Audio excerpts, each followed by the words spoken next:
जादुई ढुङ्गा र इन्द्रेणीको खोजी। धेरै धेरै वर्ष पहिले नेपालको अग्लो हिमाल र हरियो पहाडको काखमा एउटा सानो सुन्दर गाउँ थियो। त्यो गाउँको नाम थियो खुशीपुर। नामैले भन्थ्यो त्यहाँका मानिसहरू सधैँ खुसी र सन्तुष्ट थिए। यो गाउँ पोखराको फेवातालबाट धेरै टाढा थिएन, जहाँ माछापुच्छ्रे हिमालको छाया तालमा नाच्थ्यो। खुशीपुर गाउँमा मायालु र जिज्ञासु स्वभावको एउटी सानी केटी बस्ती, जसको नाम थियो परी। परीलाई कथा सुन्न र नयाँ कुराहरू पत्ता लगाउन असाध्यै मन पर्थ्यो। उनका बुबा आमाले उनलाई सधैँ माया र असल कुराहरू सिकाउनुहुन्थ्यो। परीका दुई मिल्ने साथीहरू थिए, बुद्धिमानी र शान्त स्वभावको आकाश र चञ्चल तथा सधैँ हाँसिरहने तारा। उनीहरू तीनैजना सधैँ सँगै खेल्थे, कुरा गर्थे र सपना देख्थे।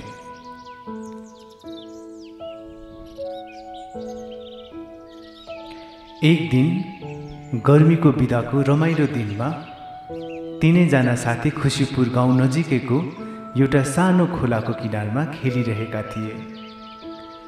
खोलाको पानी कल कल गर्दै बगिरहेको थियो र वरिपरि चराचुरुङ्गीहरूको मधुर आवाज गुन्जिरहेको थियो। अचानक ताराले खोलाको किनारमा चम्किलो र नीलो रङको एउटा अनौठो ढुङ्गा देख्यो। हेर त, यो कस्तो अनौठो ढुङ्गा, ताराले उत्साहित हुँदै भन्यो। परी र आकाश पनि दौडिएर गए। त्यो ढुङ्गा साँच्चै अनौठो थियो।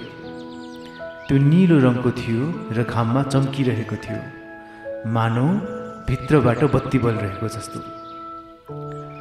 परीले त्यो ढुङ्गा टिपेर हेरी। ढुङ्गा समात्ने बित्तिकै उसलाई एउटा अनौठो ऊर्जा महसुस भयो। यो त जादुई ढुङ्गा पो हो कि? परीले आश्चर्यचकित हुँदै सोधी। आकाशले ढुङ्गालाई ध्यानपूर्वक हेरेर भन्यो, हामीले हाम्रो हजुरबुबालाई सोध्नुपर्छ। उहाँलाई यस्ता पुराना कुराहरूको बारेमा धेरै ज्ञान छ। हजुरबुबा गाउँकै सबैभन्दा ज्ञानी व्यक्ति हुनुहुन्थ्यो। उहाँले धेरै वर्ष देख्नुभएको थियो र उहाँका कथाहरू सधैँ शिक्षाप्रद हुने गर्थे। तीनैजना साथी दौडिएर हजुरबुबाको घर गए। हजुरबुबा, हजुरबुबा, परीले हँस्याउँदै भन्यो। हेर्नुहोस् त, हामीले के भेटायौँ? हजुरबुबाले चम्किलो ढुङ्गालाई हेर्नुभयो। उनको अनुहारमा एउटा अनौठो मुस्कान छायो। ए, यो ढुङ्गा त धेरै पुरानो हो। यो इन्द्रेणी ढुङ्गा हो। इन्द्रेणी ढुङ्गा? साथीहरू एकै स्वरमा बोले। हो, हजुरबुबाले भन्नुभयो। किम्वदन्ती अनुसार यो ढुङ्गाले जसलाई भेटाउँछ उसलाई एउटा विशेष इन्द्रेणी पत्ता लगाउन मद्दत गर्छ। त्यो इन्द्रेणी सामान्य इन्द्रेणी जस्तो हुँदैन। त्यो इन्द्रेणीले तिमीहरूलाई खुसीको बाटो देखाउँछ। तर त्यसको लागि तिमीहरूले केही कठिन परीक्षाहरू पार गर्नुपर्छ। कस्ता परीक्षाहरू हजुरबुबा? ताराले उत्सुकताका साथ सोध्यो। पहिलो परीक्षा हो साहस। तिमीहरूले आफ्नो डरलाई जित्नुपर्छ। दोस्रो परीक्षा हो दया। तिमीहरूले अरूलाई मद्दत गर्नुपर्छ। र तेस्रो परीक्षा हो इमानदारी। तिमीहरूले सधैँ सत्य बोल्नुपर्छ र अरूलाई धोका दिनुहुन्न। हजुरबुबाले व्याख्या गर्नुभयो। जब तिमीहरूले यी सबै परीक्षाहरू सफलतापूर्वक पार गर्छौ, तब यो ढुङ्गाले तिमीहरूलाई इन्द्रेणीको बाटो देखाउनेछ। परी, आकाश र ताराले एकअर्कालाई हेरे। उनीहरू उत्साहित थिए। यो एउटा साहसिक यात्राको सुरुवात थियो। अर्को दिन तीनैजना साथी इन्द्रेणी ढुङ्गा लिएर यात्रामा निस्किए। उनीहरूको पहिलो गन्तव्य थियो कास्कीको शान्ति स्तूप। त्यो स्तूप पोखराको नजिकै डाँडामा अवस्थित थियो र त्यहाँबाट फेवातालको रमाइलो दृश्य देखिन्थ्यो। बाटोमा उनीहरूले एउटा सानो कुकुरलाई देखे जुन एउटा खाल्टोमा खसेको थियो र बाहिर निस्किन सकिरहेको थिएन। कुकुर डरले कराइरहेको थियो। हेर त कुकुर कति डराएको छ, परीले भनी। आकाशले तुरुन्तै केही सुकेका हाँगाहरू बटुल्यो र कुकुरलाई बाहिर निकाल्न मद्दत गर्यो। कुकुर बाहिर निस्केपछि पुच्छर हल्लाउँदै उनीहरूलाई धन्यवाद दियो। हामीले दया देखायौँ, ताराले मुस्कुराउँदै भन्यो। यो हाम्रो दयाको परीक्षा थियो। उनीहरू अगाडि बढे। शान्ति स्तूप पुगेपछि उनीहरूले त्यहाँको शान्त वातावरणमा बसेर ध्यान गरे। स्तूपको टुप्पोमा जादुई ढुङ्गा चम्कन थाल्यो। ढुङ्गामा एउटा सानो रातो रङको रेखा देखियो। यो त इन्द्रेणीको पहिलो रङ हो, परीले खुसी हुँदै भने। उनीहरूलाई लाग्यो कि इन्द्रेणीको बाटो देखाउने सङ्केत यही हो। त्यसपछि उनीहरूले आफ्नो यात्रा चितवनको देवघाटतर्फ तय गरे। देवघाट त्रिशुली र कालीगण्डकी नदीको सङ्गम स्थल हो, जहाँ धेरै मठ मन्दिरहरू छन्। बाटोमा उनीहरूले एउटा वृद्ध मानिसलाई देखे जो भारी बोकेर हिँड्न सङ्घर्ष गरिरहेका थिए। वृद्ध मानिस थाकेका देखिन्थे। हामीले उहाँलाई मद्दत गर्नुपर्छ, आकाशले भन्यो। तिनैजना साथीले वृद्ध मानिसको भारी बोकेर केही परसम्म हिँडे। वृद्ध मानिसले उनीहरूलाई धन्यवाद दिँदै आशीर्वाद दिए। यो त हाम्रो साहसको परीक्षा हो, ताराले भन्यो। हामीले हाम्रो थकानलाई जितेर उहाँलाई मद्दत गर्यौँ। देवघाट पुगेपछि जादुई ढुङ्गा अझ चम्कन थाल्यो। यसपटक ढुङ्गामा सुन्तला रङको रेखा देखियो। साथीहरू अझै उत्साहित भए। अन्ततः उनीहरूले आफ्नो अन्तिम गन्तव्य तय गरे, मुक्तिनाथ। मुक्तिनाथ हिमालको काखमा अवस्थित एक पवित्र मन्दिर हो।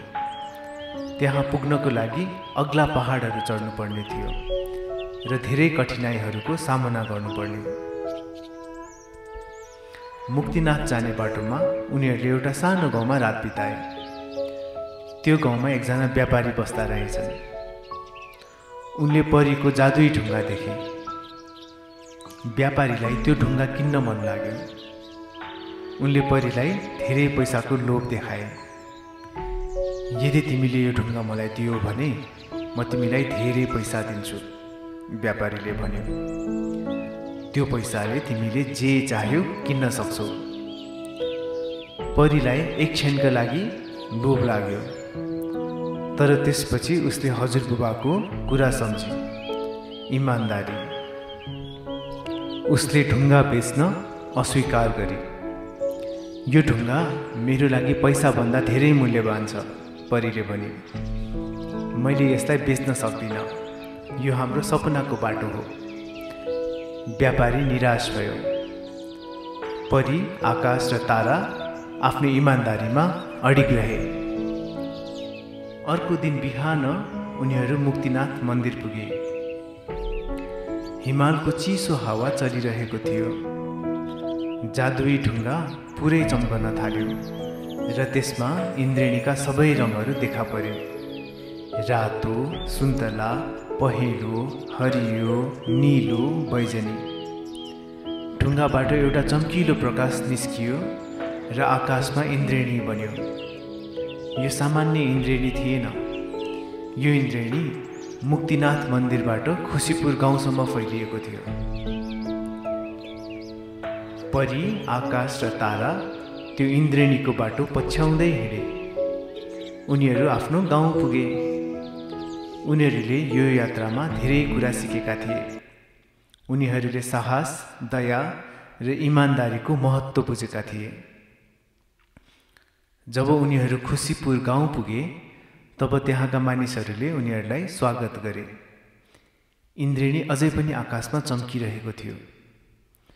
खुसीपुर गाउँका मानिसहरूले परी, आकाश र ताराको कथा सुन्ने र उनीहरूको साहस र इमानदारीको प्रशंसा गरे। त्यो दिनदेखि खुसीपुर गाउँमा सधैँ इन्द्रेणी देखिन्थ्यो। त्यो इन्द्रेणी खुसी, शान्ति र एकताको प्रतीक बन्यो। परी, आकाश र ताराले सधैँभरि आफ्नो गाउँ र त्यहाँका मानिसहरूलाई प्रेरणा दिइरहे। यो कथाले हामीलाई सिकाउँछ कि साहस, दया र इमानदारी जीवनमा सफलता र खुसी पाउनको लागि महत्त्वपूर्ण छन्। हामीले सधैँ अरूलाई मद्दत गर्नुपर्छ, आफ्नो डरलाई जित्नुपर्छ र सत्यको बाटोमा हिँड्नुपर्छ। वास्तविक खुसी बाहिरी चिजहरूमा होइन, तर हाम्रो हृदय र हामीले गर्ने राम्रो कामहरूमा पाइन्छ। आजको कथा यति नै। अब साना नानी बाबुहरू, तपाईहरू पनि सुत्नुहोस्। शुभरात्रि।